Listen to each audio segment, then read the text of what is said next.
guys, this is history. What you've done was show. You guys have built a platform that influences. It's the world's most dangerous morning show. Wake the up, Breakfast Club. DJ Envy. Envy playing my record, I made it. Jess Hilarious. Jess with she don't spare nobody. Charlamagne the God. What made you think the liking of controversial questions would take his part? I like this show. Thanks, Breakfast Club. It's a new day. This is your time to get it off your chest. Wake up. Whether you're mad or blessed. It's time to get up and get something. Call up now. 800-585-1051. We want to hear from you on The Breakfast Club. Hello, who's this? Good morning, this is LaToya. Hey, LaToya, get it off your chest. Okay, I'm a delivery driver for Walmart, and I just want to get off my chest. These customers, when I'm at the door, they know I'm at the door, and they open the door and they dogs come out. Like, you know I'm at the door, why would you let your dog out? Got to make sure. Got to make sure it's all peaches and cream. Got to make sure you are who you say you are. That's all. little added protection. And then expect for me to grab them because they running. No. Well, hopefully you get bit one day and it don't cause too much damage and you get a nice little lawsuit. Because they got to warn you about the dog. They're not supposed to just let their dog out on you now. Well, you know what happened when they open the door? When they open the door to get the package, a lot of times the dogs just run out. No, they know that dog behind them. They know they should know better. And they know how they dog are. Right. How they dogs are. Right. They come to the door first when I ring the doorbell. So. Yeah, and depending what kind of day, depending what time of day it is, it might have been a long day for you. Dog might smell fish. Be a little hungry when you come to the door. Tell them you don't smell like fish, Mama. Tell them you don't smell like fish. No, I don't smell like fish. And my uniform is always clean. There you go. That's right. That's right. Have a good one, Mama. Jesus. Stupid. Hello, who's this? Hey, what's up, Envy? What's up? What's your name, brother? Gerard from North Carolina, man. Gerard, what up, man? Get it off your chest. Hey, why you always hit on the Cowboys, Envy? Because I'm a Giants fan. Charlamagne, what's up, King? Peace, King. How you doing, brother? Jess, how you doing, beautiful? I'm good, baby. Good morning. Hey, Envy, I still love you, though, man, even though you're a Cowboy hater. Hey, but Super Bowl this year, remember that, all right? You say that you every already year. know. And since you're from North Carolina, how come you're not a Panthers fan, man? Nah, man, nah. See, how old are you, my brother? 37. Okay, I was born in 1978, so I'm 45. People don't understand, growing up in the Carolinas, South Carolina, North Carolina, we didn't have no football teams. And so most people that we knew were either, my daddy was a Dallas Cowboy fan. There's a lot of 49ers fans and Steelers fans as well in the Carolinas. So the Panthers didn't come around till later. The Panthers came around in, I think, 93. Established That's 93, right. 30 years ago. So I'm already married to Cowboys by then. There you go, man. My daddy told me when they were playing the Steelers in the Super Bowl, man, you got to pull for the Cowboys and nobody else. That's right. Y'all been abused your whole life, man. Finals, man. Have a good one. First of all, we were not abused our whole lives. And the reason we weren't abused our whole lives because in the 90s we dominated, sir. Yes, but you don't remember the 90s. And there's also an AI generator that picked the Cowboys to win the Super Bowl in 2028. I just want to throw that out. Cowboys ain't winning. Stop that shit. And bro, don't come in here with that negative energy this morning. Hey, who's this? You right. Hey, Tony. Good morning, everybody. Hey, it's lit. Hey, Tony. I got one thing. Jess, my sister, she has a shop in Brooklyn. I just sent her page to you on IG. Okay, thank you. And she does all the styles you want. She's a SAG after. I think that's how you pronounce it. You know, she's a part of the Actors Union and all that. So she actually works with celebrities and does their hair and stuff. So I sent her page to you on Instagram. It's Hair Anonymous. Thank you, Hair Anonymous. Thank you so much. Hair Anonymous. Hair Anonymous. Hair Anonymous. Got you. Yeah, it's on. I sent it to your DM, so just check it out. That way you ain't got to be driving. You too pregnant to be going back and forth like that, dog. I know. I ain't drive. I had car service, but you're right. You're still right because I need all my rest I can get. That's right.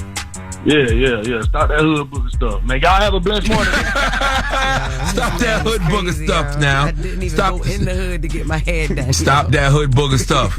I didn't go there, yo. Hello, who's this? Yeah, hello? Hey, DJ Henry. What's up, man? What's your name? Yeah. What's up? Oh, walk on DJ Henry. Big up, yo. This is Mike. Walk on. Every time. What's up, Mike? Get it off your chest, bro. Yo, just before we start, yo, I'm just want to big up Charlamagne and big up Jess, you know what I mean? Peace, King. Yeah, so my thing is, young man, I just want to say, even with a college degree, it's still like almost impossible to get a job. I've been looking for jobs for like months now and still can't find anything. I have a computer science degree and it's like still almost impossible, man. We don't disagree with you. Yeah. We know this to be true. We've been hearing this for years. Where you from, Mike? Where you coming from? New York? I'm in Connecticut now, but I'm born in Jamaica. I'm listening to things every time, man. Like, it really inspire me a lot. What is it you want to do? What do you want to do ultimately, sir? Pardon me? Oh, yeah. So I make iOS apps. So I make iPhone apps. Uh-huh. So if you go on the App Store, you can see some of my apps. It's called The Nerd App. So it's DI space Nerd space Apps. Okay. And you'll LLC. You think about and leaving like all Connecticut? those apps to be under me. You think about leaving Connecticut? Yeah, I've thought about it, man, but it's hard, man. So I had a job before, but them laid me off, and we're just stuck right now, and it's like hard. But as I said, I've been making iPhone apps, so I'd love it like if like anybody, I'm not asking for money, just come check out my apps, them support it. It's in the App Store right now. Okay. It's just what kind of world do we live in where a Jamaican can't find one job? Yo, shut up. I grew up with Jamaicans having several at one time. Now they can't find one.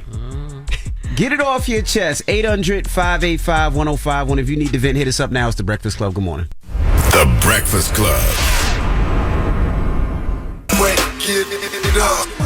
This is your time to get it off your chest. Keep calling. 800-585-1051. We want to hear from you on The Breakfast Club. Hello, who's this? Yo, what's happening? It's your boy John, man. What up, Envy, Charlamagne, and God, beautiful Jess. Good morning. John, what's happening? Man, I gotta get it off my chest, man. Listen, man, check this out. I just got off at 6 o'clock, right? I'm trying to go to McDonald's and get me a nice, fresh, hot sausage and cheese McMuffin. Pause. These mother got the nerve to have an attitude because they late. Y'all supposed to be open at 6 o'clock. It's 6:10. Y'all ain't open up yet. Then we gotta wait 2-3 minutes and we short-staffed and all that. Yo, listen, man, it's not my problem, bro. Get my goddamn business, man. Well, that's not the attitude. I understand, but that's not the attitude to have. Everybody's probably a little stressed out this morning, okay? Yeah, but they still have to be able to maintain a level of professionalism because the customers is never wrong. Yeah, well, I don't believe that, but not in this case. This same thing happened yesterday. They was late opening up yesterday, bro. Where's this McDonald's at? I What order city? the same McMuffin every morning when I get off at 6, man. It's nothing, boy. What city? Nothing more. Where you from, bro? I'm in Georgia, man. I hate to say it. I'm in Georgia. I'm from New York. I'm from Brooklyn, so you can understand my pain, man. I'm in Georgia with this bull. No, we can't understand your pain, but I tell you one thing: man doesn't take you where money won't. So if you just, especially if you go there all the time and you're a nice person, they'll probably be happy to see you coming. Pause. And I know Jess, this might trigger Jess because she used to work there. Okay. No diddy. Yo, follow me on Instagram, man. Rich Fatherhood, girl. All right, brother. Did you ever have this problem when you worked at McDonald's? Why do we tell people to get it off their chest if you always got something to say when they getting it off? Amir. Yo, what's up? Is this Envy? Yeah, what's up, brother? Where Jess at? Right here, babe. What's up? How you doing, Jess? Charlamagne, where you at? I'm right here, King. How are you? I'm good, man. Good morning, man. Good morning. Peace. Get off my chest. I'm headed to, I'm in Virginia. I'm driving to North Carolina. I'm going to Topsail Beach. Okay. Hey. Oh, congratulations. Is it warm down there? Man, thank you. Say what? Is it warm? Yeah, man. It feels good out here. But I was calling to get off my chest about my coworkers, man. Okay. I'm finally getting a break from them, and I ain't had a vacation in the whole year since I started here. And, they cool peoples and everything, but you don't realize how much the coworkers or your friends or the people that you around every day can really just take attacks on your mind, man. Mm-hmm. And even if they're your good friends or, y'all get along most of the time, you're going to have those disagreements, and everybody just kind of needs time away to really get their mind straight, man. So I'm really blessed and grateful to have this time away with my family. I got a little 4-year-old with me. We driving safe. We got the rental. I got my lady in the seat. She became my fiance this year. Hey. I'm happy, man. Man, congratulations. You sound like you work here at the Breakfast Club. Yo, right. Who answered the phone and told you to say that? Okay. You sound like people that work up here. Hey, man, it is what it is. But, hey, y'all have a good day. I appreciate you. You too, bro. Have fun. I can hear the positive energy in his voice. Yes, Can't you hear it? yes. About to raw his wife all weekend. He can play with the kids, you know what I'm saying? Be in the water, at the beach. That's living. You hear me? You right? Yeah. Get it off your chest. 800-585-1051. If you need to vent, hit us up now. It's The Breakfast Club. Good morning. The Breakfast Club. Morning, everybody. It's DJ MV, Jess Hilarious, Charlamagne the God. We are The Breakfast Club. We got a special guest in the building. Yes, indeed. Yeah. Ladies and gentlemen, Drewski. How y'all doing? Welcome back. Blessed, Black, and highly favored. How are you, Man. brother? I'm good, man. I feel good. I saw you on Ari Melville on MSNBC. I don't know why I was on there, brother. I'm confused on why they put me on the news. But you know, I got a PR, man. I don't know what he got me doing. I don't know. I just agree with what they tell me to do. I showed up. I'm showing up. I didn't even wear the right attire, so I just was. Right. Mm-hmm. I like how you didn't act like you knew what was going on. Yeah. You just I let them know straight up. I didn't know what the hell they were talking about on there, man. I loved it. Negotiations. Negotiations, man. Now, when you talk about remorse. I know they talking about something, so I'm like, hey, I'm gonna just try to blend in. I'm not gonna try to do too much. I'm just trying to blend in on here, man. With the hoodie on. Well, Ari be tapped in the coaches, so I'm sure Ari knew who Drewski was. Yeah. Somewhat. That dude, he's very hip, and he knows what's going on. He was reciting lyrics and stuff behind scenes. Yep. Yeah, I don't know what that guy. And it worked for you because you still ended up getting a viral moment. Yeah, you know.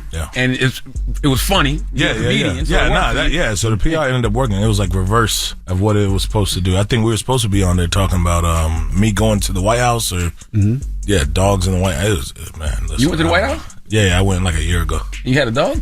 No, I don't know why they had me talking. You don't really know much. Yeah, that's why I guess the Secret Service dog had bit somebody multiple Biden's times. Dog bit a bunch of Secret Service. Yeah, but they're not putting it down. So it's like, and then when I said that, he looked at me like, why would you? Yeah. So I was like, let's just move on to the next. I wanted them to talk about what they had to talk about because I was like, hey, the subject y'all had me talking about. I don't even want to talk about that. Y'all just keep doing y'all. But you think the dog should be killed? If it bit a brother, bunch put down. I like how he tried to that make it sound worse. Drewski hates dogs and wants all of them to die. In the White House. Jesus. But how many people did the dog bite? It was a lot. Yeah, I think it's like 24 people. Anybody else's dog, they'd have put your dog down. But it was like Secret Service. Like, first they'd have put a muzzle on him, then they would have put that dog down. If it was a black dog, a pit bull or something, gone. Yeah, it was out at the first bite. Damn. Yeah, not 20. 24 is, come on now. So you got a new show, Could Have Been House. It's an amazing show. It's based on, I was influenced by P. Diddy. And when he had the Making the Band show, that's why I can't look this way when I'm talking. That's why I said P. Diddy. That's a lot. I said P. Diddy. He said I was influenced by the because he stopped. He did Making the Band. We was watching that earlier. I love Making the Band. Y'all wasn't watching Making the Band. We was watching Making the Band. So it played a big part, and I really wanted to do something based on. I hate this place. It was too much space between. I said, it was. You got to get to that quick. That's my bad. Yeah, and light priest of the bench, you got to get to that quick.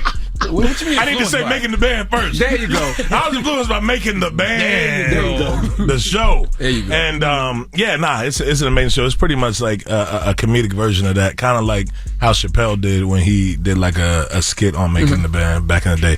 But we had contestants staying there for 7 days.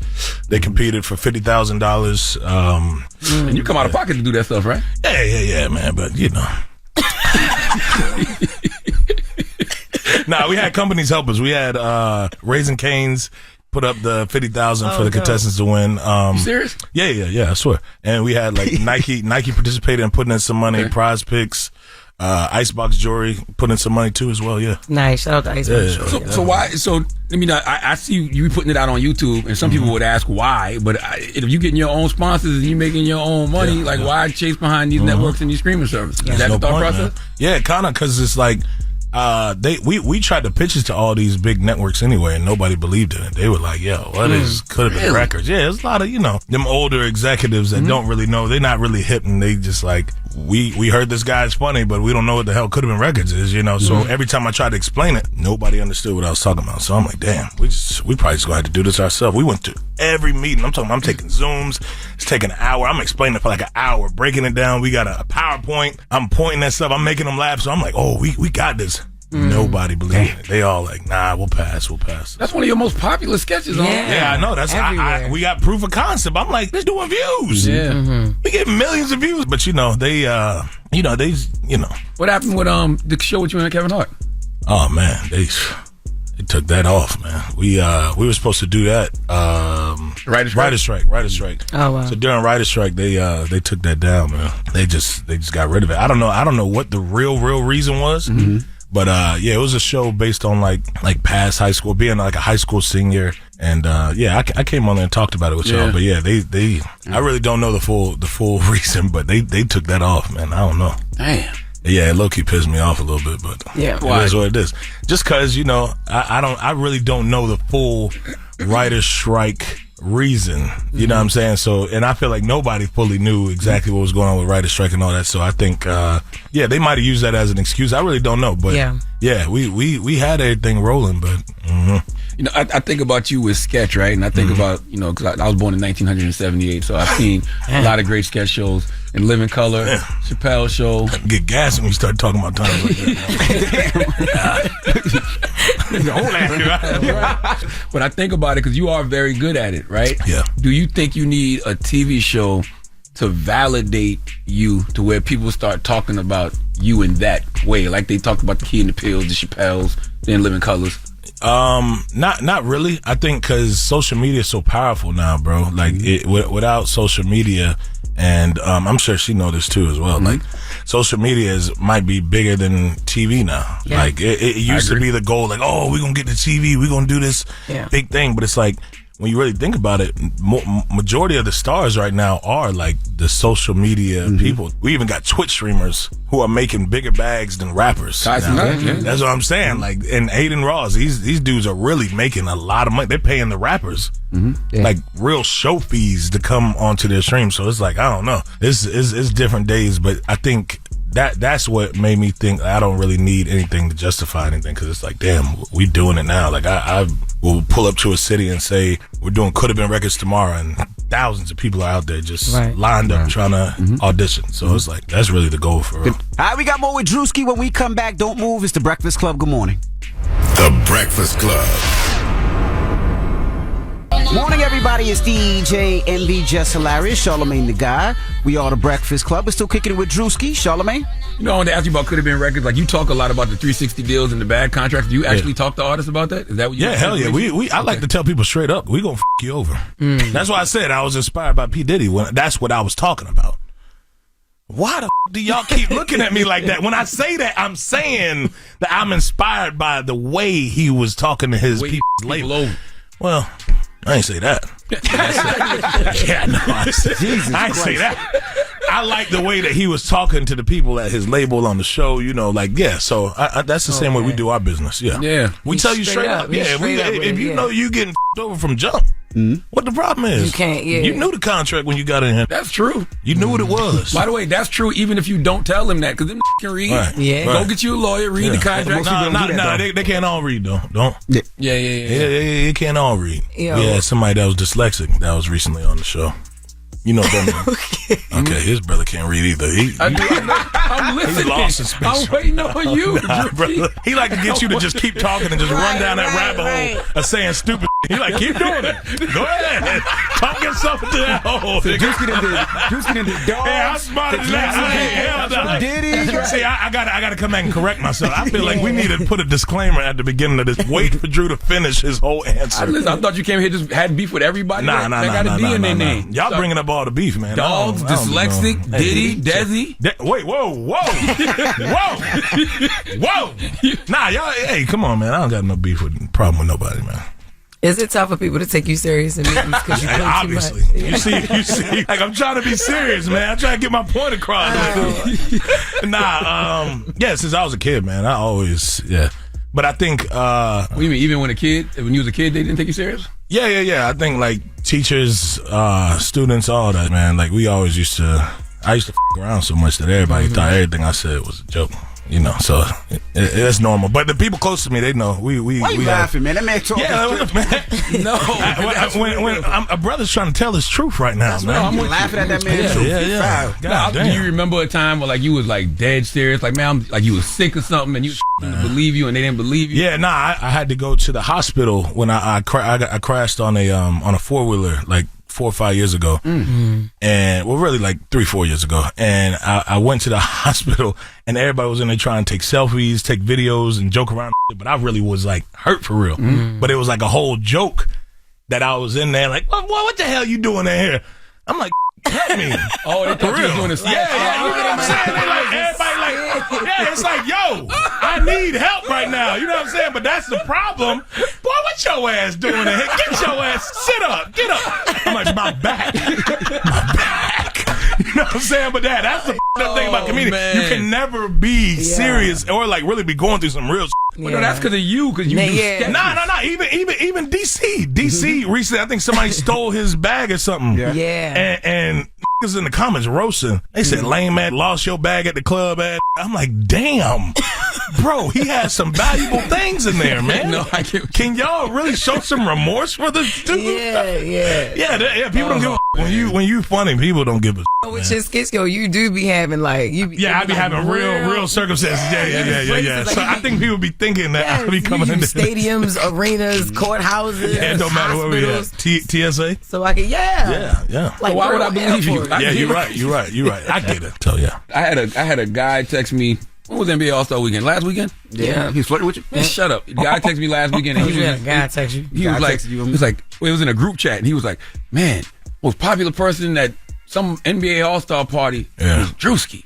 Hands down. I'm like, hey, I mean, doing his thing. Yeah, man. No, I'm blessed. I'm thankful, man. Did you feel that in the party that he was talking about? I don't know which one he was talking about. A little bit, yeah, because my dumb ass was standing on the couch, and nobody else was standing. No, that wasn't Michael Rubin. Yeah, I don't think it was Mike Rubin. Yeah, it was, he talking about the All-Star, not NBA Super Bowl. All-Star, yeah. I remember that. Yeah, I think it was Jada Kiss. Jada Kiss was there. Yeah, it was a couple different that was out there. Jada Kiss had a party? Yeah, I think Jadakiss had a party. It was one of them old heads, man. They had a party. Jesus Christ! No. I'm just saying, like it was one of those brothers. I don't know. Yeah. Let's get into your record. Let's introduce your record. Yeah. Hold on, one more thing. You and Jack Harlow got a movie, right? Are y'all still working on that? No, we're not working on that. God damn! another writer's strike. Damn. Another writer's strike. We had a whole bunch of a lot of missed opportunities, but see, it don't be about the missed opportunities, man. It's about continuing to try. You got to keep doing this over and over, figuring it out. It don't matter about the no's. They only gonna know about the yeses unless y'all bring it up. Ain't nobody really watching. You and Jack got a good relationship though. Yeah, hell yeah, man. That's my boy. Yo, how you feel about this record talking about whips and chains? Man, bro, he's going crazy. I mean, there's a white guy talking about whips and chains in America. People love that. Yeah, but I think he's talking about like locking them down, like that's what slavery was all about. Locking them down. No, man, you know what I'm saying? Like locking them down, like so nobody can lock them down. You're okay with slavery, is what you said? No, man. As long as it's Jack. See, I keep trying to set me up, bro. Nah. It's a good song. I think he. Yeah. It's about man. Moving on, because I don't want to have to correct myself on that either. Yeah. It's about my music. About to go number one. We appreciate you for joining us. Yeah, follow Drewski if you're not already, but who is it? Yes, definitely, man. Thank y'all. And always a pleasure to see you, bro. Yes, love same to y'all, man. Thank y'all. All right. It's the Breakfast Club. It's Drewski. Wake up. You're locked into the Breakfast Club. Morning, everybody. It's DJ Envy, Jess Hilarious, Charlamagne the Guy. We are the Breakfast Club. Now, if you're just joining us, salute to little Rel. And this is what he said about marriage and the wedding. We really been planning a marriage. Like, the wedding, that's easy. We could do that. But, like, I want to make sure everything's in order by the time we get into that new place and all that. That's a great perspective. Now, I'm not planning for the wedding. I'm planning for the marriage. Yeah. We talking about you combining finances. We have 7 kids between us, so we need to make sure it's the right home we have. You know, everything has to be in order. And even just us and communicating. Yeah. I love talking to her every day. And we talk about everything. You know, sometimes we don't agree on a lot of shit, but we talk it out. And I love that shit. So we asking 800-585-1051. What are you planning for, the marriage or the wedding? Let's start with you, Jess. Well, ever since Lil Rose said that, I went home and I told Chris, I said, look, plan for the marriage. What does that mean, though? Wedding. It is exactly what Charlamagne said. It's like, and then what you said, like, when you were younger, you weren't thinking about it. As a woman, you just think about the fairy tale wedding. Correct. Like, I know I can't speak for all women, but what I hear a lot, and even myself, like, I've always wanted that fairy tale wedding, walking down the aisle in front of my friends and family, beautiful dress, the kiss, the I do. But then after, what is it now? So that's just one ceremony. You know what I'm saying? Like, this is us becoming one now. We're joining accounts. We're joining finances. We're joining, like, I can't think for myself, think about the future for myself. I have to think about another partner. Right. Like, we live in the same house. 2 children. Yeah. You know what I'm saying? So this is literally what you should plan for. And that's why he said the wedding is easy. You know, if you got money, wedding is easy. What is it, all of it entail after that? But let me ask you a question too. You can say that, but what about the ring? Because most women, when they get the ring, that ring is expensive. And that ring could be something that you use to plan for your marriage, right? Because those rings be expensive. Yeah. They're not no cheap rings. Diamonds ain't cheap. So, you know, a lot of people spend a lot of the money on the diamond, and then they have to wait to save some more money. Then they got to plan for the wedding. Then they got to wait to save some more money. But by that point, is it planning for the marriage? Yeah. And not just financially. You know, you got to be ready as well. Yeah. And then also, because weddings do cost so much, if you do it right, you plan for the marriage, is the person worth all the money? Like, you got to think about that. Because I hear some people that be like, yo, I spent all that money on the wedding and we ain't even, you know, like, I shouldn't even have did all that. That's why you should plan for the marriage first. Correct. And get to know this woman or get to know this man, because your love shouldn't have a price on it. Like, if you do it, you did it from the heart. Man, my baby worth all this. Like, you know, whatever. So you got to think about it from that perspective too. When you plan for marriage, that the wedding is easy, and that is easy to get to pay for that. Yeah, I agree with you too. I think that you should plan for the marriage. Figure out how you're going to make this thing last longevity. Whether it's, like you said, finances, or we're going to therapy together to make sure that we know how to keep this marriage in a place where we both respect each other. We both keep it sexy. We both know the business of marriage and make sure that it's a successful marriage. But I think, like you said, when you're younger, you plan for that wedding. Like, I wanted to give my wife that fairy tale wedding that she wanted, and I'm sure she wanted that fairy tale wedding. I don't think we plan for the marriage at all when you're younger. I think you really just thinking about, okay, I'm gonna get married. What does that mean? Correct. You know what I'm saying? It sounds good, the wedding and all of that, but then what does it actually mean to be married? Personally and business wise. No, you're right. I remember when I got married, after the wedding, I went on a honeymoon, and then I lived with Gia's mother. Right. We got married, spent all this money on a ring. Where'd y'all go for a honeymoon? Miami? Huh? Where'd y'all go for a honeymoon? Why you say Miami? Because y'all was younger. I'm just asking. We went on a cruise, sir. Cruise, sir. That left from Miami? Say no. I did leave from Miami. From New York to Miami. From the West Side Highway to Miami. Let's go to the phone lines. Hello, who's this? Hey, MB. Hey, Uncle Charlotte. Hey, Jess. Hey, girl. This is Bernice from Virginia Beach. Hey, 757. Good morning. Good morning. It says you're getting married next week. I am getting married next week. Congratulations, girl. We planned our marriage and not our wedding. We're having a very small, intimate little ceremony, but we have talked way more about our marriage than we did our wedding. What does planning for a marriage look like? Well, we talked about how we're filing taxes and how we're combining finances. And between the both of us, we have 4 kids. So it's how we're parenting each other's kids. And they all live with us. So that's how we are planning for our future, instead of, you know, the day is, you know, a day to remember forever. However, I'm spending the rest of my life with this person. So I'd rather plan the rest of my life than the one day. I love it. I love that. Thank you, Mama. Yeah. Hello, who's this? I'm going to go with anonymous.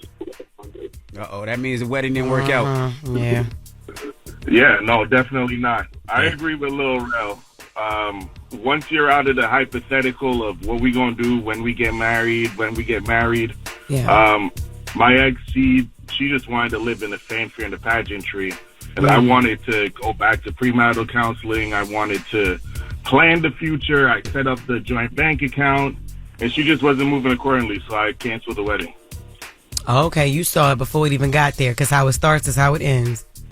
Absolutely, yeah. You know, it's like she didn't want to put equal amount of work into the future. We were out of the hypothetical, like, you know, the whole time you're dating, and there's always the conversation. Oh, let's do this when we get married. Oh, I'm gonna be like this. I'm gonna be like that. Well, the ring is on. It's time to start planning that. You know what I mean? You're right. Okay. Well, thank you, brother.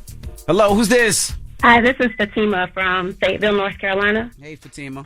Talk to us about planning the wedding versus planning the marriage. So one of the things that we always talk about is the fact that you're going to be with this person for the rest of your life. So the marriage is great. The wedding is nice. But love is not everything. And I say that by saying, do you like this person, right? Mm-hmm. Can you be with this person for the rest of your life? Can you combine finances like the little girl was talking about?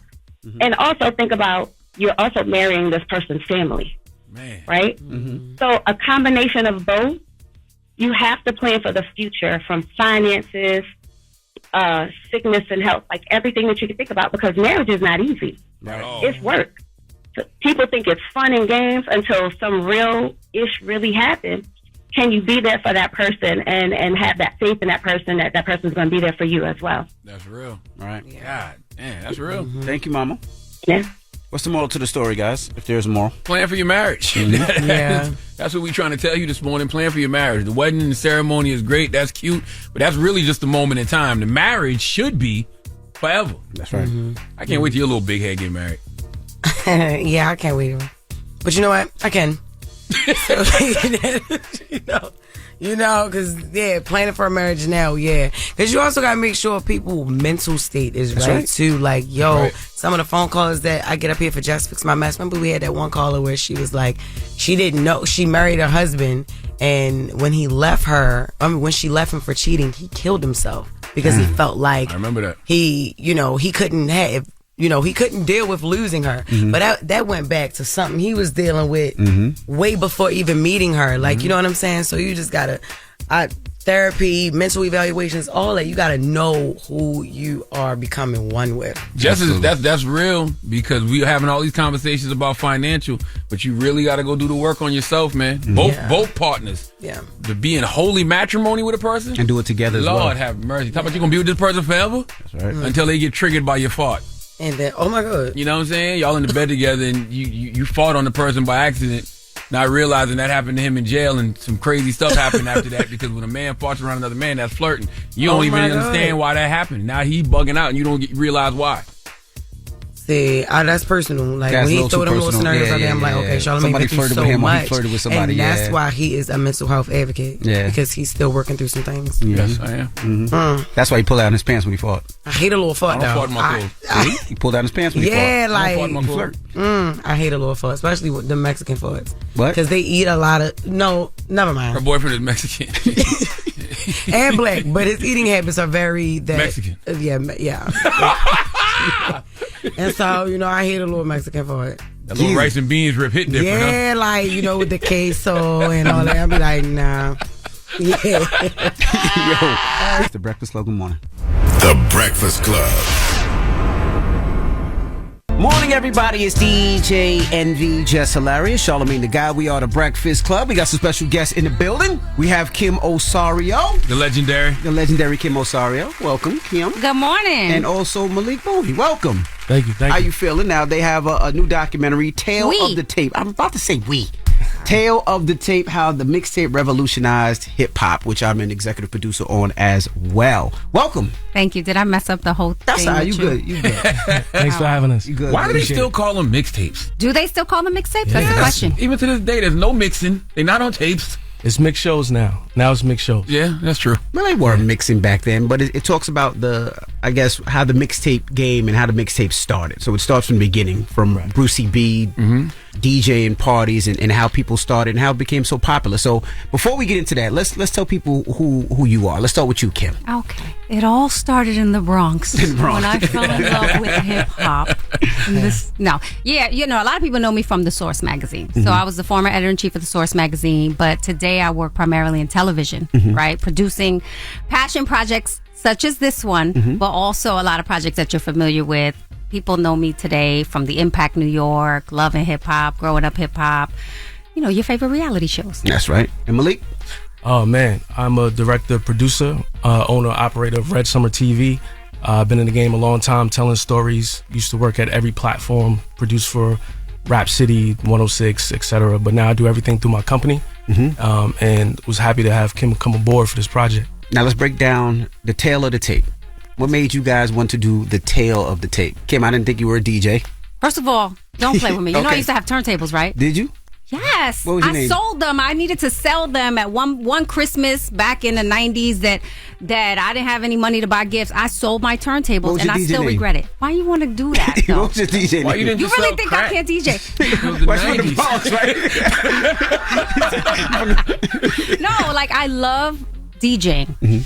I'm a huge fan. You didn't even know that? I know. First of all, I was the first person that ever put you in the Source magazine. That is factual. Right? That is When they factual. brought a very young DJ Envy to me and said, "This is the next guy." And I was like, "Oh, look at this beige person. That must be my brother." And I said, "Let me put." And we followed your career at the Source back then, right? Supported, but I think that during that time, right, DJing, it was such an important part of the culture. I'm not saying it isn't now. It's just that it doesn't get as much shine. Correct. Right? So I feel like it's our responsibility to do that. So I'm a huge fan of DJing. Like I've always been like, I'm the type of person that sends playlists to people. Like if you're like really close to me, you know that about me. You know what I'm saying? See, Envy, you strayed away over the years. You ain't want to call nobody, so I don't send you my playlist. But I'm that type. I build playlists, and I think that like that's almost like the new mixtape when we think about it.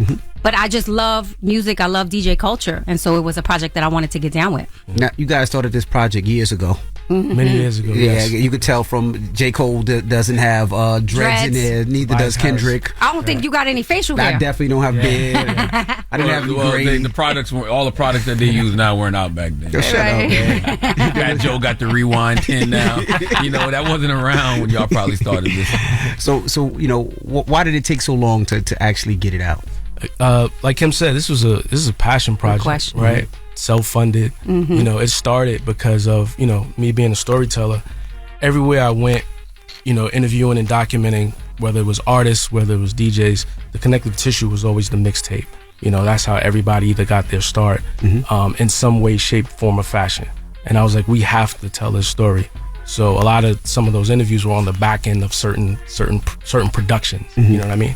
And yeah, so we're very happy that we were able to like fully craft it into the story that it is. Now, watching this, you realize that Brucey B was kind of the creator of the mixtape. He doesn't get a lot of the accolades and shine as he should. So how was talking to Brucey B? If you don't know who Brucey B was, he was a DJ. I don't know if he's from Harlem or the Bronx.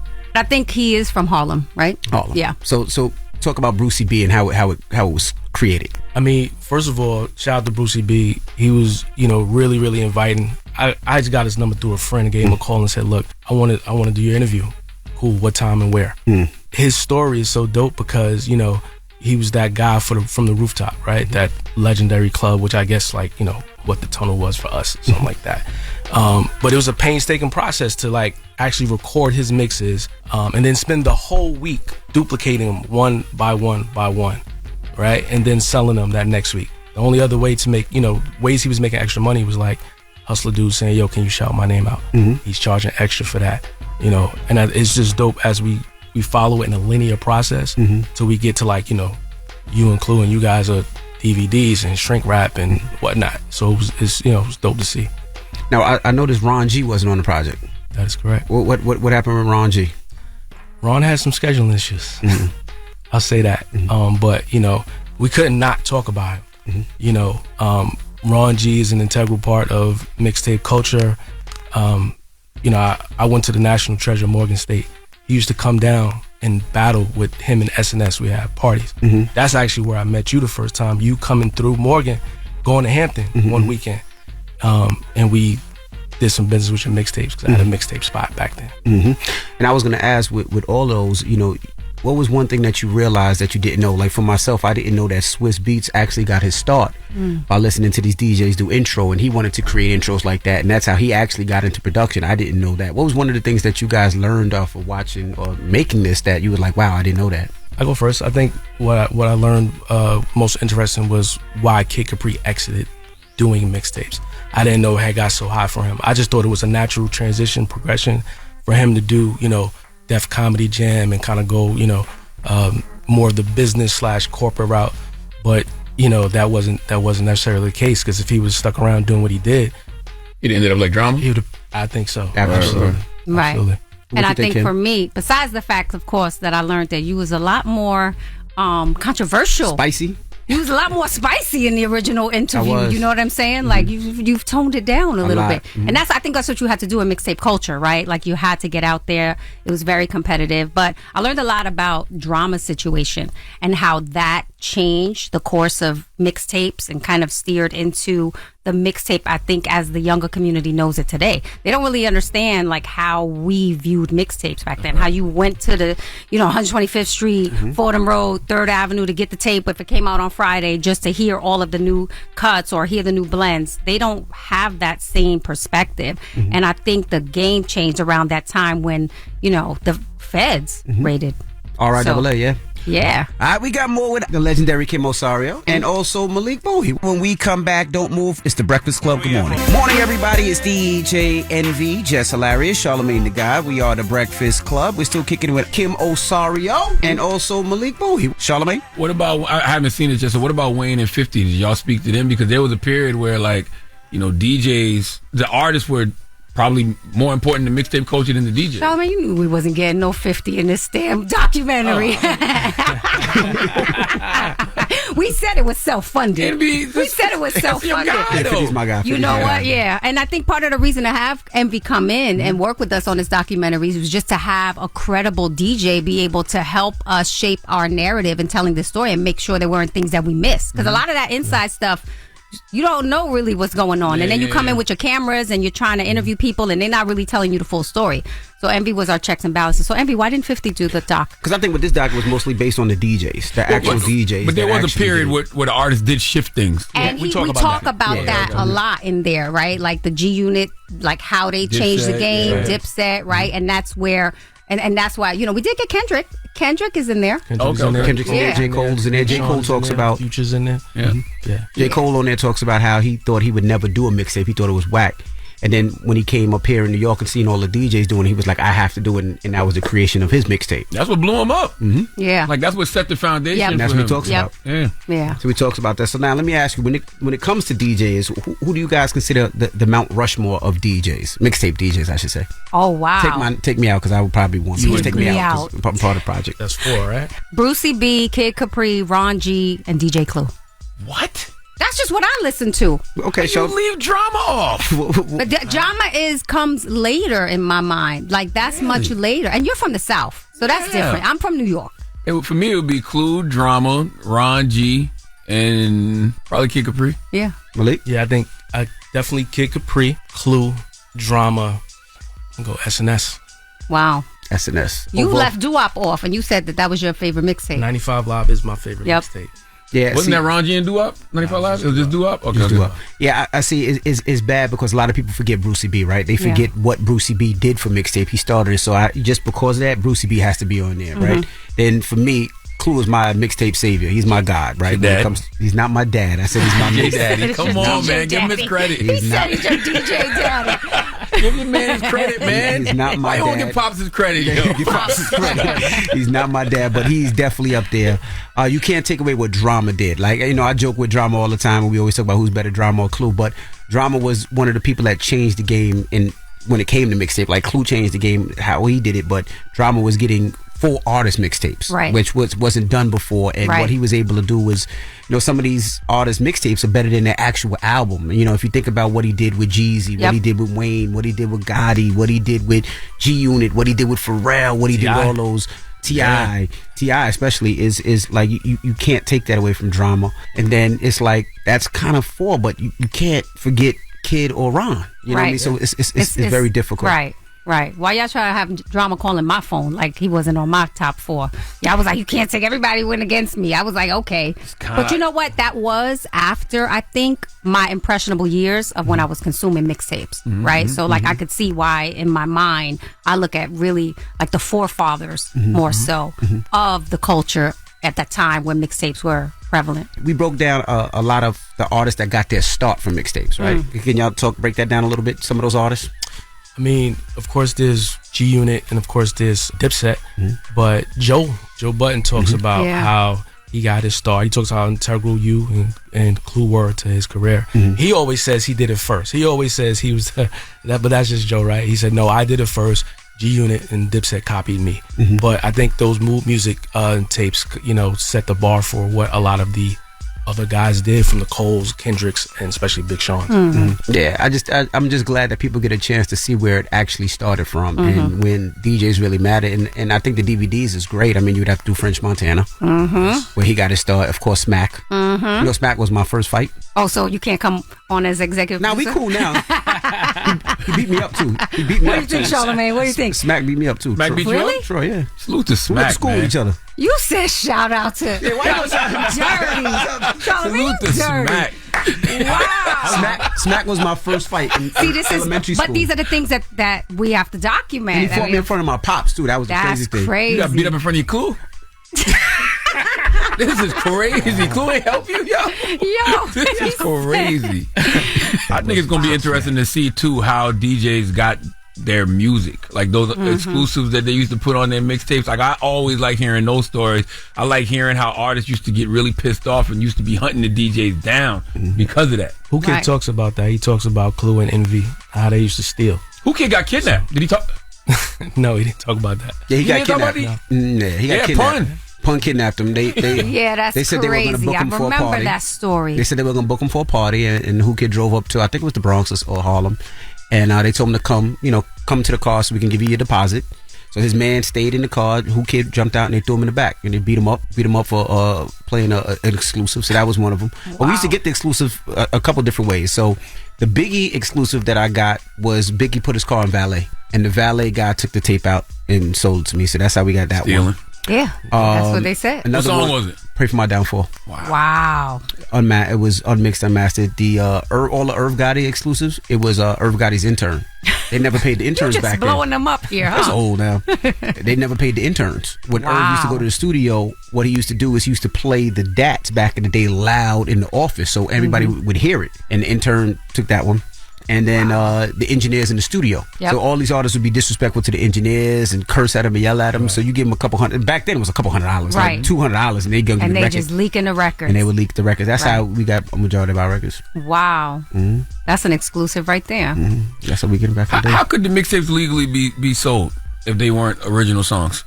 They just songs from artists put together. It was all illegal, wasn't it? So even those stores you used to go up in when they promotional use only. That's what I always used to say. Promotional use only. Yep. Really? Yeah. Wow. It was all illegal, and then they would get bootlegged by the bootleggers. So everything was kind of like they were called wholesalers. Yeah. Wholesalers, and that was the difference. I would say because when I met Envy when he came down, he had his products were shrink wrapped, barcoded. Like somebody was keeping inventory. I was impressed. I was like, and you're good friends with my boy Shy, and so what's Shy? Shy in the Philippines. Okay, yeah. And so he would be like, Shy, yeah. He'd be like, you can't bootleg my boy's stuff, and so we would just, have to take the hit on that. Yeah, so we figured out a way to do it, but the labels would never complain because for the labels it was promotion for their artists. Promotion, yeah. So they wanted their artists on the top 6 songs because it was promotion. They wanted their freestyles. They wanted that, so they would give mixtapes, and then we were getting so many Rockefeller records. Jay-Z and Dame Dash approached us and said, let's do these Rockefeller mixtapes. Right. And that's how the Rockefeller mixtapes came with Lenny S. and just became big. Clue didn't want to do it, so I was next. Yep. But I look forward to. So how can people see this? If they want to watch the full documentary, the full DVD documentary, or hip hop mixtape documentary, how can they watch it? Well, they can go to it's on Amazon Prime. It's on Verizon. It's on Spectrum. You can go to tailorthetapefilm.com and get all the info, all the links, and go to Red Summer TV on YouTube, on IG for behind the scenes. All right. Well, it's the Breakfast Club. It's Malik and Kim Osario. It's the Breakfast Club. Good morning. Your execution on the Donkey of the Day is something to behold. Is it a read? He gave me Donkey of the Day and I deserve it. People need to know. Well, you need to tell them. I am. You have the voice. Tell them. Tell them. It's time for Donkey of the Day. It's a read, but you're so good at it. You trying to be a fake ass Charlamagne. There's only one Charlamagne to God. Damn, Charlamagne, who you giving Donkey of the Day to now? Yeah, it's Donkey of the Day goes to 29-year-old Lakeisha Woods Williams of Texas. Now, Lakeisha was hit with 2 charges of child endangerment last Thursday after police officers found her 8-year-old and 6-year-old child alone in their high-rise apartment complex. Now, I know we've heard these stories before. Parents leave their kids home alone so they can go to work, sometimes the club, sometimes to the grocery store real quick. But Lakeisha, she had bigger plans. See, Lakeisha didn't leave for a couple of hours. No, Lakeisha decided she needed to be gone for nearly a week. Jesus. What would cause the woman to leave her kids for nearly a week? Let's go to ABC 13 Eyewitness News for a report, please.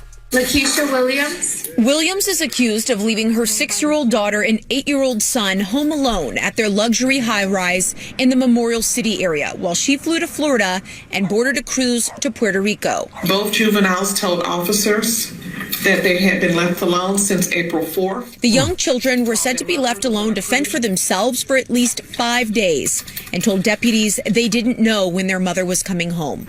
The Precinct 5 Constable's office responded to Williams' apartment for a welfare check on Tuesday and noted that the apartment was in a state of disarray. They say it smelled like urine and said it was obvious the children had tried to make themselves meals. Court records say police found a phone and a camera that she was using to communicate with the children while she was gone. When deputies tried to contact Williams, they say she was not cooperative and changed her story about where she was. She was arrested Thursday evening. It don't matter where you were. Like what? You was going away from the kids for a week. Jesus. Okay? Why did this remind me of Jay and Silent Bob? Remember that? What the hell? Excuse me, who's watching these babies? The fat one's watching the little one. Oh, nice parenting. Lakeisha, as a parent, we all want a vacation from our kids. Okay, you think my wife and I don't take vacations where we just go and get away from the kids for a while? Yes. The difference is we have babysitters and nannies and grandparents. Adult supervision. Imagine planning a vacation. Okay, you packing, you getting your hair done, some nice protective style like cornrows or faux locks or Senegalese twist. That's what they call it, right, Jess? I don't know nothing about no Senegalese twist. What protective style you be getting? Faux locks. Okay. I don't know nothing about no Senegalese twist. Sid said she know. Okay. You get you some nice little outfits from Pretty Little Things, Sheen, Fashion Nova, right, Jess? Yeah, boy. Rainbow, maybe. Rainbow, okay. whoa. You go get you a manicure, pedicure, you get you a wax. You're doing all the things to go on vacation. Meanwhile, you're just planning to leave your 8 and 6-year-old at home. Now, I know people can't afford proper childcare. I get it. But if you can't afford the vacation and for someone to watch your kids, then maybe you can't afford to go on vacation. Why don't people think like that? Forget if you can afford the cruise. Can you afford to leave this 8 and 6-year-old home alone for a week? The answer is no. Okay? This woman was communicating with the kids via a camera in the apartment and via text message to the 8-year-old. This whole situation is a prime example of grandma no longer being in our lives. Where is Big Mama? Okay, where is grandma? Where is grandma? Nowadays, grandma might have been on the cruise with us because grandma 49 and the daughter 29 and both of them twerking on Facebook to Sexy Red. Now, both kids were checked by paramedics as well as Child Protective Services, and they both have been removed from the apartment. And guess what? Now they are in care of their aunt. If they have an aunt that they can be in care of now, then why in the hell weren't they in care of the aunt while you was on the cruise? Maybe the aunt was there too. Maybe the aunt. No, that would no. They wouldn't have given him to the aunt then. Right. Well, yeah, you're right. The fact that we can't make sense of any of this is exactly why we must give Lakeisha the credit she deserves for being stupid. So please let Remy Ma give Lakeisha Wood Williams the biggest hee-haw. Hee-haw. You stupid motherfucker. Are you dumb? You got a little time? Want to play a game? Sure. We ain't played a game in a while. Sure, that's fine. Would you like to play a game of Guess What Race She Is? Lakeisha Woods Williams of Texas. Black. Lakeisha Woods Williams. Yeah, yo. Lakeisha Woods Williams of Texas let her 8 and 6-year-old stay home alone while she went on a cruise. Jess Hilarious. Guess what race she is? Black. Why do y'all think that? Why do y'all say that so confidently and so quick? Lakeisha Woods Williams. Like what? Yeah, what did you talk about? Is it the Keisha or the Lakeisha or the two last names? Yeah, the Woods and the Williams. It's both. It's Lakeisha Woods Williams. Dang. I've never heard of a white Lakeisha or Asian Lakeisha or a Latino Lakeisha. Yeah. Guess what? Y'all about to be surprised. Oh my God, no. Okay. You better not. Y'all about to be surprised. You better not. We should have said biracial. Well, Lakeisha Woods Williams, Jess Hilarious, and DJ Envy is absolutely pure 100% N-word. Oh, yeah. She black. No, Yes. this is N-word behavior now. There's a difference. Powerful niggery at work. Damn it, man. Damn, yo, and she young. Yeah, she most definitely 29 look years young. old. You know what I'm saying? She look younger than that, though. You think so? She did, yeah. She actually had a hard life, but she looks younger than 29. Nah, it's just the overbite. Overbites make you look young, especially when you ain't smiling. Nah, she do look younger. She look like she about 24, 25. Yeah, she look about 24. like she Because of the early overbite, 20s. you can tell she got her mouth closed, so it's tucked over the overbite, so it make her look a little younger. Overbites make you look 4 or 5 years younger. That's a fact. Yeah. Well, she looked like she would do it again and again. Yes, she would. She tried to set it up right. She tried to set up the camera. She probably put mad little ravioli and quick little macaroni cheese in microwave. Oh. It looked like she still got the protective hairstyle she had on the cruise. That's what I'm saying. Yeah. That's what it's giving. Because she got arrested right when she got back. Oh, yeah, definitely. What is that, Jeff? That lace front. That's a lace front. And it's definitely sitting in the middle. It's melted down.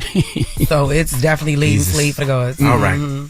Well, thank you, Charlamagne, for that donkey today. Yes, indeed. She been tying her hair up in jail. Listen. It's the Breakfast Club. Good morning. The Breakfast Club. Morning, everybody. It's DJ Envy, Jess Hilarious, Charlamagne the Guy. We are the Breakfast Club. We got a special guest in the building. The legend. Bruce. What's cracking, baby? Welcome. How you feeling? Everything's good, man. Everything is good? Yeah. Now, this is the first time Bruce has been on the show, first and foremost. And I want to, when sometimes when somebody comes for the first time, I want to start from the beginning, right? Okay. Now, I know your story because I've been studying you, I've been following you, but for people that don't know, how did Bruce get into comedy? And I want you to explain your job before comedy. Well, I used to be a chef. I can cook like a mug. And, everywhere I go, I used to always be funny. So I hired this guy one time. I was running a barbecue restaurant, older guy, and he used to watch me in the kitchen when he first started. He's watching me. He said, you need to go on stage. And I ain't paying attention to it. He said, I'm going to bring you something tomorrow. He brought me this album. Back in the day, he had an album. Mm-hmm. He was a comedian, but he was ex-Navy. He was an alcoholic. He said, don't waste your time on this job, man. You need to go on stage. No, what I did, I quit because I had a family. I was young, man, had 3 kids, and man, I went and started working for Frito-Lay potato chips, selling potato chips, and the whole time I'm selling potato chips and on the dock, I'm just funny, acting crazy. So good old white dude say, you need to go on stage. I see you here every morning. You know them white guys say, you need to go on stage. You funny. I look at comedians every Friday, Saturday night, and you need to go on stage. And when I took that step, man, I knew that's why I should have been my whole entire life. And what made me take that step, I was going through a divorce. And my ex-wife said, you'd never make it. Why'd she tell you that? So I just looked at it and say, I see you on TV. Mm-hmm. Dang. You know what I'm saying? And it's been gone. I've been doing it now 35 years. Now, you also mentioned that you were an only child. Only child. Your father left at the age of 5? Yeah, he was 4 or 5. He was in the Air Force, and he was a medic in the Air Force, and he flew choppers and airplanes, and when he got out, he was an anesthesiologist. Now, was it important to mend that relationship before he passed? Or I did. Wow. My mother said, I just wanted to know. I remember him. My mother said, what you looking for him for? Because they be mad, but my mother really ran him off. You know what I mean? She was she ran him off, man. She was a monster, man. You know what I'm saying? Did your dad tell you that? Oh, no, I just saw it. I saw it. You know what I'm saying? I'm like, man, this dude is cool. He was really cool, But she like, I don't want it. Everything he tried to do, she just knocked it down. But she was listening to her girlfriends. That's why I try to tell all these young girls, don't listen to no woman that ain't got no man. That's right. You understand what I'm saying? If you got a woman, if you got a girlfriend, you got a husband, she know how to treat her husband. But a woman that don't have a man, she can't tell you nothing. Mm-hmm. But he left, and he never, ever called us, ever. And my mother didn't even know she was divorced. He did a non-contested divorce because my mother just worked, come home, never went anywhere. So when she said, I think I'm going to get a divorce. And when she went to do it, they said, you already divorced. You uncontested, you put it in the newspaper for 30 days, you don't answer the ad, bam, you divorced. I did not know. And he was already gone. He was gone. Oh, he was gone, man. I got married 3 more times. I found it when I was like 40 years old. So he knew who you were. He knew you were successful. Exactly who I was. He knew exactly who I was. Look like? No, my son looked like him, though. My baby boy looks just like him. But it's funny how it dip over, you know what I'm saying? But I met with him, and we talked, and we stayed in touch. And he ended up passing away about 17 years ago. My mother passed away 14 years ago. Wow. Yeah. Did you and your mom ever have to talk? Did you ever have to say to your mom, it was you? Yeah. She said, I was wrong. She said, I didn't care. She said, but I had other boyfriend. My mom fooled around. See, parents don't tell you. They try to tell you do the right thing, but they'll do the wrong thing in front of you. Mm-hmm. You know what I'm saying? Those old dudes used to go with named David, had platform shoes with taps on them. You remember platform? He had taps on platform shoes. He come up the steps, clock up. O'Clocker, how your mama doing? And then he'll tell me, hey, come in, let me give you a few dollars. Go down and get you a Coca-Cola, something like that. I know what he's finna do. He's finna get us some tail, you know what I'm saying? So right. He gets some potato chips. I run right out the house. I know what he's finna do. I don't want no food, you know what I'm saying? But he was cool. He was cool to me. He treated me very nice. But she had this one boyfriend she's crazy about. I don't know what's up with women with this one dude that they like. And he ain't nothing. I mean, man, he wasn't nothing, man. He dogged my mom out, man. He was married. She didn't even know he was married. Damn. But he's over there every day. Every day. Eating, yeah.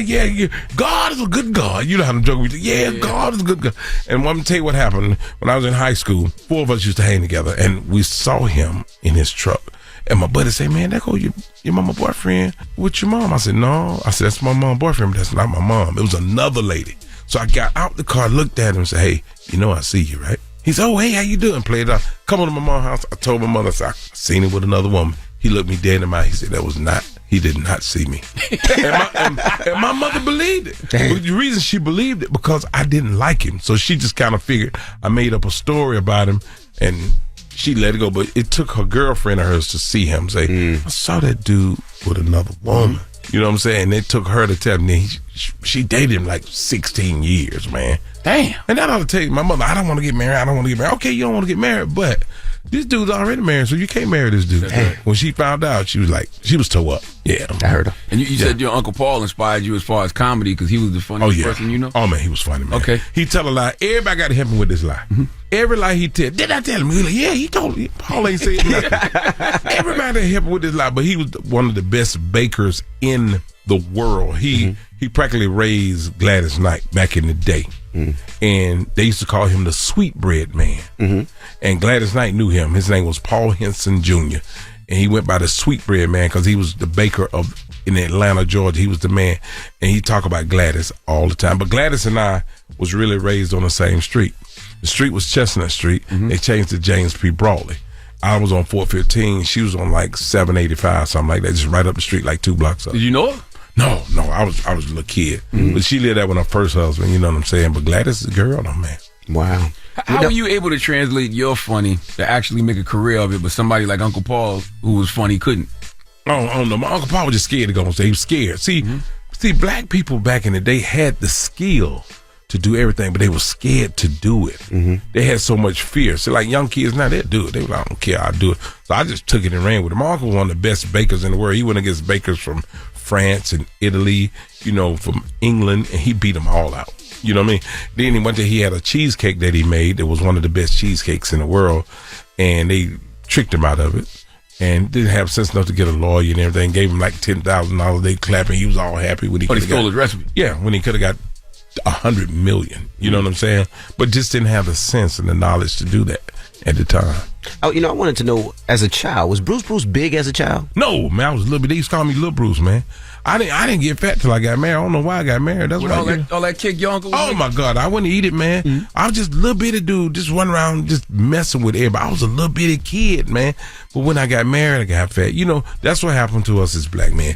We get complacent. We get complacent with jobs. We get a job, and it'd be, let's just say, General Motors. We make a little money. Oh man, that's a good job. I don't care nothing about no good job. It's about getting out there, getting it, because it's more than that than getting a good job. I ain't like that question, by the way. What you mean? I ain't like the question he asked. Wait, what? Was Bruce little as a child? Oh, that's all right. I mean, was he a big child? I wasn't no fat kid, man. That's what he wanted to say. Yeah, he thought I was fat. He thought I just couldn't clap my hands. Of course he was little as a child. He's a kid. Fat kid could clap his hand. Y'all clap my hand. But no, man, I was a little kid, little cute joker, man, running around messing with everybody. And, we seem to lose focus, and that's what happened.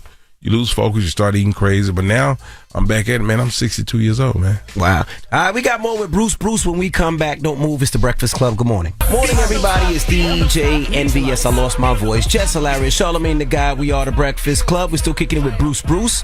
Now, I got a question. What's the most difficult city for you? Because you're on the road, 5 days a week, 4 days a week, I'm on the road shows? Every week. What's the toughest city for you? I'm going to be honest. I never had a tough city, man.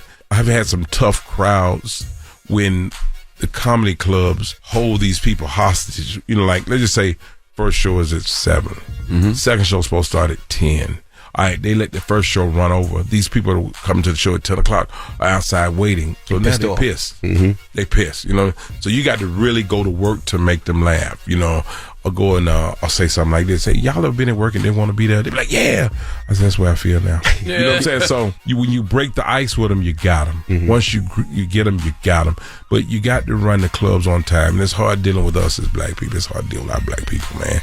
But the white clubs, they be on it, bam, because they realize the money they can make in a short length of time. You know, you just made me think about when it comes to doing business with black people and white people, because I love doing business with my people. Right. But I don't think we often look at it as business. Like, no, it's we almost don't. like it should be a personal transaction. Right. It's always you want a hookup. You want a discount. Yes, because people call my manager and be like, me and Bruce go back 15 years. I don't even know this brother. You know what I'm saying? Yeah, I met him at the gas station, and you don't know me, bro. Maybe I come across like you do know me, but you don't know me. They'll call and be like, we discussed a deal, and he said he would do it for this. That's not true, because I don't discuss money at all with anybody. But they always think it's like a partner thing when it should just be business. That's right. Yeah. Do you remember your best show and you remember your worst show? Yeah, man, I can remember a lot of them, but people don't know it. I know it. I can remember my first. I come off stage and tell a guy, I didn't like that show. Well, people thought it was great, but I'd be like, I didn't like that show. What was your worst show? Because they said you don't write things down. It's just off of emotion. I come off the cup. One time I was in Houston, Texas, and I was doing this show, and I was joning everybody out, and this dude came up and joned me, and he was funny. His buddy said, man, go up there. You know, he would go up there and join him. He said, I look like a pickle jar. You know?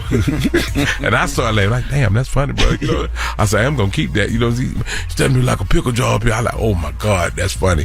But the crowd loved it because I took it so well. I didn't go off. You know, it was really funny when he said it. And the best show I ever did was years and years and years ago is when Bernie Mac was red hot. Bernie Mac was super hot, and it's a part of Georgia called Macon, Georgia, and it's about an hour from Atlanta. And Bernie was performing, had a 5,000 seater, and the feature didn't show up. And the guy said, "Hey man, my feature didn't show. Can you come down and open up for Bernie Mac?"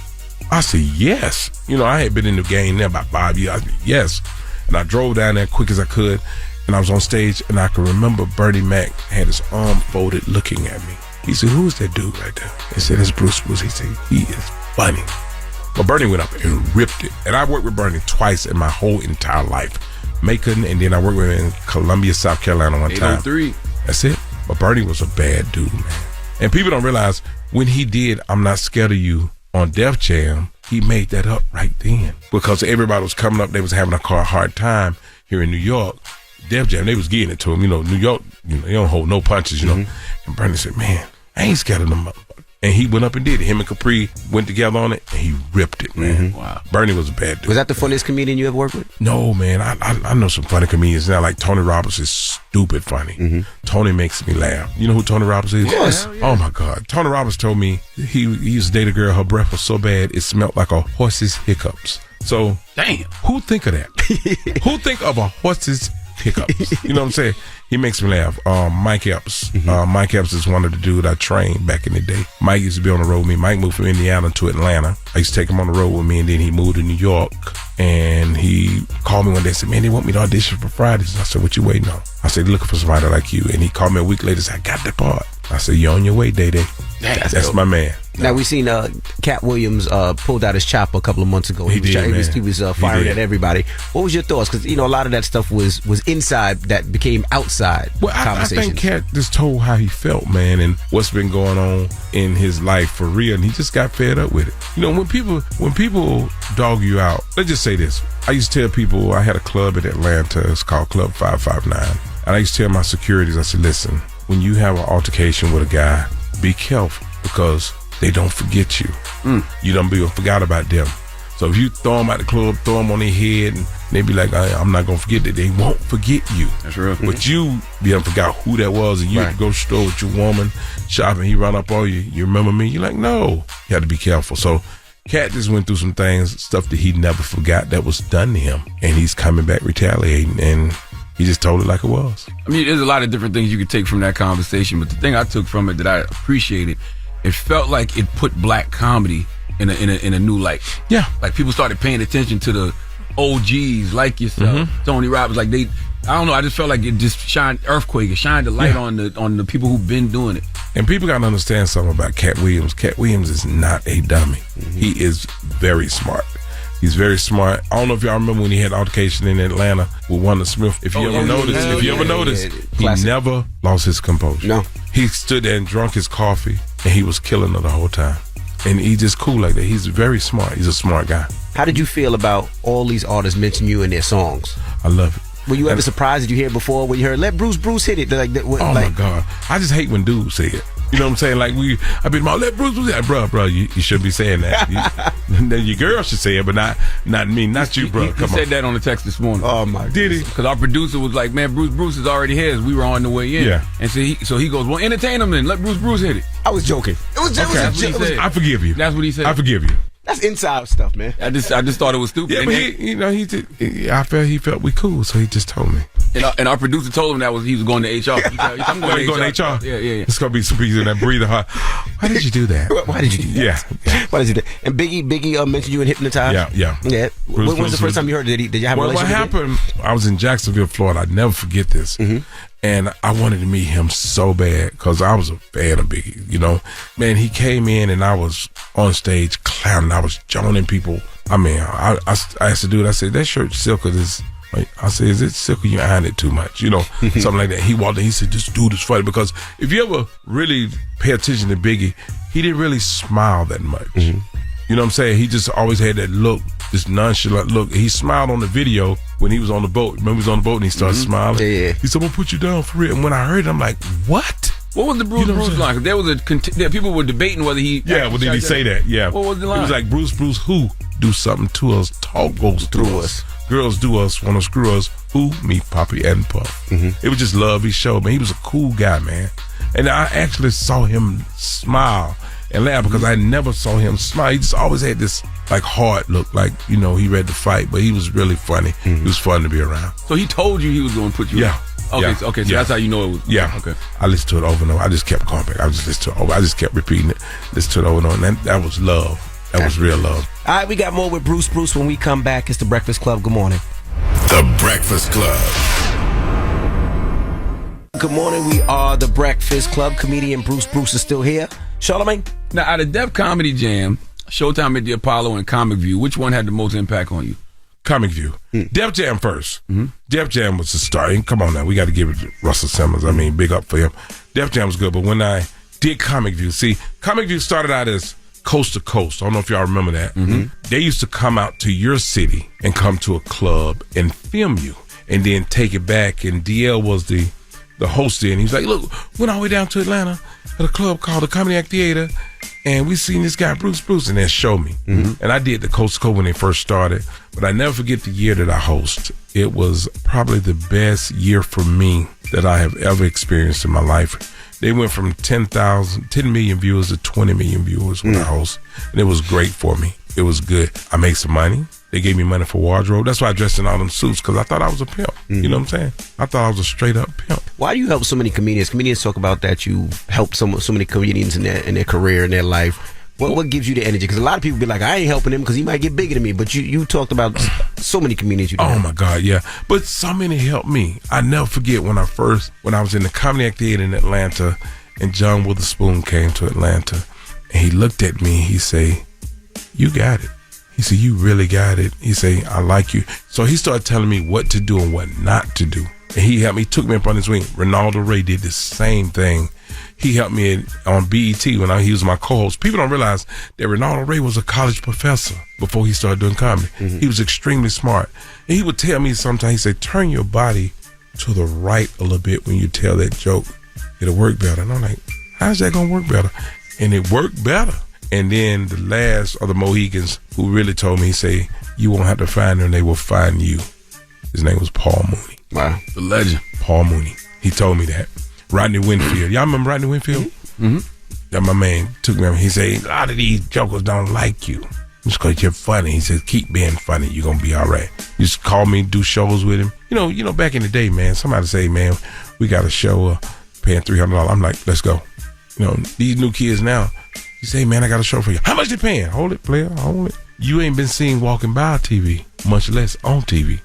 So what is you talking about how much they paying? If I tell you about a show, I'm going to make sure you get paid. Just that simple. You think social media helped or hurt comedy? Oh, it helped it. Charlamagne, I wish I had social media 35 years ago. Only thing we had was go in this city early, do radio, try to do TV to get people in there. The social media is a platform that really helped a lot of young comedians now. Veteran comedians like myself, they get pissed because all the new young comedians are coming up faster.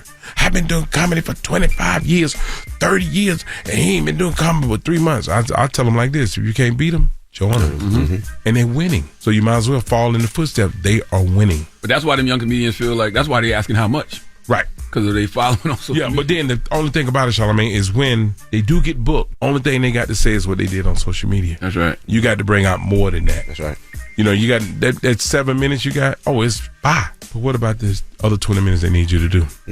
You can tell when a person is bombing because they'll start talking real positive. You know, we need to take care of these kids, man. And, you know, hey, man, support these women, man. Hey, man, these women need support. They need your respect. They bombing like hell. Yeah. Because they're trying to get positive. That's his favorite part of a comedy show. Yeah. You know what it is? I like to see somebody try to dig themselves out of a hole when they bomb. Oh, my God. If you see me laughing really hard, it's probably because you up there stinking it. Because I remember seeing you, because I watch you guys all the time. I remember seeing you on Ridiculousness, right? Chanel West Coast. You made her so mad. You was calm. You say, I never seen you on anything. I never seen you rap with. I rap with Snoop. She got pissed. They went to commercial. yes. I think it happened twice. Am I right? No, it was that one time. She was, but do she rap? Yeah, I think she did. Okay, but I didn't know it. But I looked at you and I'm like, oh my God, she's pissed. She got pissed. She moved that hair back. The commercial, and she came back. She was more calm. Yeah, we're back here. Charlamagne done pissed her off. He said, I never seen you on nothing. I never seen you with Snoop. I never seen you Too Short. I never seen you. She was pissed. I laughed so hard at that. That was so good. How big of a deal is it now for a comedian to have a special? Does it even matter? Well, it's funny you said that, man. Specials are good. I just got signed for a Netflix special. Okay. And the reason I just took it, I wasn't gonna do it. I was gonna do it myself. Like, film it, make them buy it. You know what I'm saying? But they offered it to me. We're gonna do it. We're gonna do it, I think, around August. So they shoot in Atlanta? No. We're gonna go somewhere else. I wanna go somewhere somebody think I'm a superstar. You know what I'm saying? In Atlanta, I'm just average. What's up, Bruce? What's happening, man? You know, they see me in the grocery store, Bruce, what's happening? But I go somewhere like Chicago or Texas. Oh my God, that's where I want to go. In Atlanta, it's my city. I love it. I still live there, and I had a place in LA for like 30 years. LA, just LA. They make you pay for the weather. You know what I mean? Yeah. Everything is just so high. It's just ridiculous. It is. I've got a couple more questions. You know, there's a stigma about black comedians wearing dresses to be funny or having to wear a dress to get to that next level. What's your thoughts on that? Well, I'm gonna be honest with you, man. I did. It's funny you said that. I did a TV show that I taped one time, never came out. It's called Bruce Bounty Hunters. I was a bounty hunter. I played a bounty hunter. I played a preacher called Reverend Get Money. It was Reverend Get Money. And I played a mother named Mother Marshall, which was crazy. But Mother Marshall was a real lady in my church that I mimicked. I copied off her. And I also played, I did it in Indianapolis. And I did not feel comfortable in that dress. You know what I'm saying? At all. And some people could do it. Some people, if it worked for you, it do it. Flip Wilson did it when he did Geraldine. You know, because Flip Wilson's show was a variety show, which I love because it wasn't a black show. It was a show for everybody. And that's what people got to understand. But if they want to dress up in a dress, do your thing. You know, but that's not my thing. Tyler Perry made it big. He's one of the best. But to me, I love Tyler Perry. But Joe is funnier than Tyler Perry. Than my deal. No. When he plays Joe, when he plays Joe, Joe is funny. Joe is funny. Yep. Joe have an oxygen tank. Yep. And smoking weed.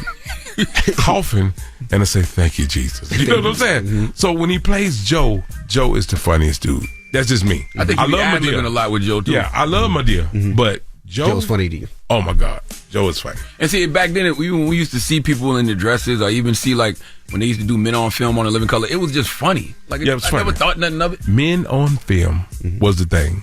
Remember when they talked about Moby Dick? Moby Dick.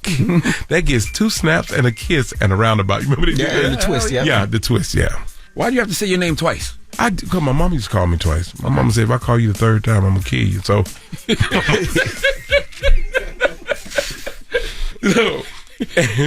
my mother said, if I call you 3 times, you're going to die today. And my mother was little woman, about 140. I mean, she was just, but loving and knew how to make a way out of no way. Most mothers do.